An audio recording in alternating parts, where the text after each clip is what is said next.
Technology, పక్కా ప్రణాళిక. అంతరిక్ష ప్రయోగం అంటేనే కొన్ని వేల గంటల కష్టం. కానీ కొన్నిసార్లు చిన్నపాటి ప్రమాదం కూడా భారీ సంక్షోభానికి దారితీస్తుంది. చైనాలో స్పేస్ ప్రోగ్రామ్ లో సరిగ్గా ఇదే జరిగింది. అంతరిక్షంలోని చిన్న శిథిలం ముగ్గురు వ్యోమగాములను హీరోలుగా, మరో ముగ్గురిని ఆపదలో చిక్కుకున్న వారిగా మార్చింది. ఈ అనూహ్య ఘటన అంతరిక్ష చరిత్రలోనే ఒక కొత్త అధ్యాయంగా నిలిచింది. ఓ ముగ్గురు వ్యోమగాముల్ని రక్షించేందుకు చైనా మరో ముగ్గురు వ్యోమగాముల్ని ప్రమాదంలో పడేసింది. అసలు చైనా స్పేస్ క్రాఫ్ట్ కి ఏం జరిగింది? స్పేస్ క్రాఫ్ట్ స్వాప్ ద్వారా చైనా తీసుకున్న నిర్ణయం సురక్షితమేనా? Let's watch the story.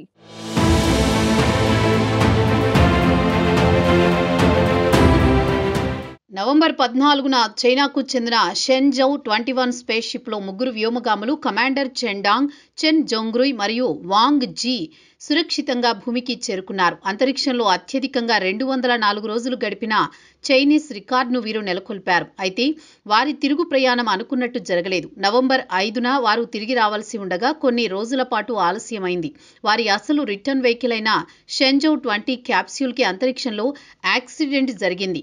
అంతరిక్షంలో చిన్న వ్యర్థం బలంగా తాకడంతో క్యాప్స్యూల్లోని కిటికీకి చిన్న పగుళ్లు ఏర్పడ్డాయి. దీన్ని గమనించిన చైనా మ్యాన్డ్ స్పేస్ ఏజెన్సీ ఈ పగుళ్ల కారణంగా ఆ క్యాప్స్యూల్ సురక్షితమైన ప్రయాణానికి పనికి రాదని నిర్ధారించింది. దీంతో వ్యోమగాముల ప్రాణాలను కాపాడేందుకు కీలక నిర్ణయం తీసుకుంది. స్పేస్ క్రాఫ్ట్ స్వాప్ ను ఉపయోగించి వారిని భూమి మీదకు తీసుకొచ్చేందుకు ఏర్పాటు చేసింది. అంతరిక్షంలో చిక్కుకున్న ముగ్గురిని తిరిగి తీసుకురావడానికి అంతరిక్ష కేంద్రానికి ముందుగానే పంపడానికి సిద్ధంగా ఉన్న షెన్జౌ 21 అనే మరొక నౌకను అత్యవసరంగా ఉపయోగించారు.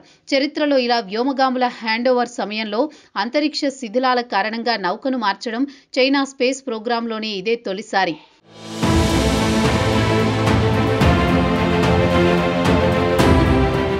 ఈ ప్రోగ్రాంలో పాల్గొన్న ముగ్గురు వ్యోమగాములు చెన్డాంగ్, చెన్ జోంగ్రుయ్, వాంగ్ జీ తమ జీవితాలను పణంగా పెట్టి ఒక ఆల్టర్నేట్ నౌకలో తిరిగి భూమికి చేరుకున్నారు.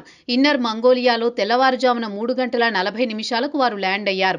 ఈ సంక్షోభాన్ని విజయవంతంగా పూర్తి చేసిన తర్వాత కమాండర్ చెన్డాంగ్ అన్న మాటలు ఈ మిషన్లో ఉన్న సవాలును కళ్లకు కట్టాయి. మానవ అంతరిక్ష పరిశోధన మార్గం ఎప్పుడూ సులభంగా ఉండదని చెన్డాంగ్ తెలిపారు. అయితే ఈ స్పేస్ క్రాఫ్ట్ ద్వారా ఈ ముగ్గురు వ్యోమగాములు సురక్షితంగా భూమి మీదకు చేరుకున్న చైనా స్పేస్ ఏజెన్సీకి మరో సవాల్ ఎదురైంది. ప్రస్తుతం చైనాకు చెందిన టియాంగాంగ్ స్పేస్ స్టేషన్లో ఉన్న జాంగ్లు, వు ఫే, జాంగ్ హాంగ్ జాంగ్ అనే ముగ్గురు వ్యోమగాములు తిరిగి భూమి మీదకు తీసుకురావడానికి ఈ షెన్జౌ స్పేస్ 21 స్పేస్ క్రాఫ్ట్ ను ఉపయోగించాలి. కానీ షెన్జౌ 20లో సమస్యలు తలెత్తడంతో వారి రిటర్న్ జర్నీ కోసం ఈ స్పేస్ క్రాఫ్ట్ స్వాప్ చేశారు. అయితే ఇప్పుడు వారికి ఎమర్జెన్సీ ఎస్కేప్ వెహికల్ లేదు. ఏదైనా అత్యవసర పరిస్థితి తలెత్తితే ఆ ముగ్గురు అంతరిక్ష కేంద్రంలో చిక్కుకుపోవాల్సి వస్తుంది. అయితే ఈ ముగ్గురిలో 32 వు ఫే చైనా అంతరిక్షంలోకి వెళ్లిన అతి తక్కువ వయసున్న మహిళా వ్యోమగామిగా రికార్డు సృష్టించారు.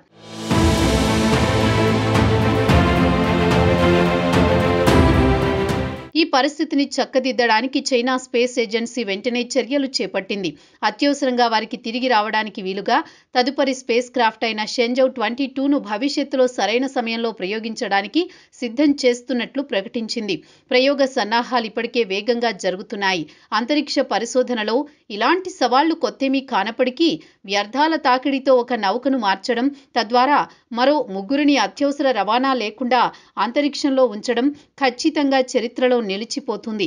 అంతరిక్షంలో సాగుతున్న ఈ సవాలుతో కూడిన ఆపరేషన్ ముగింపు కోసం యావత్ ప్రపంచం ఆసక్తిగా ఎదురుచూస్తోంది.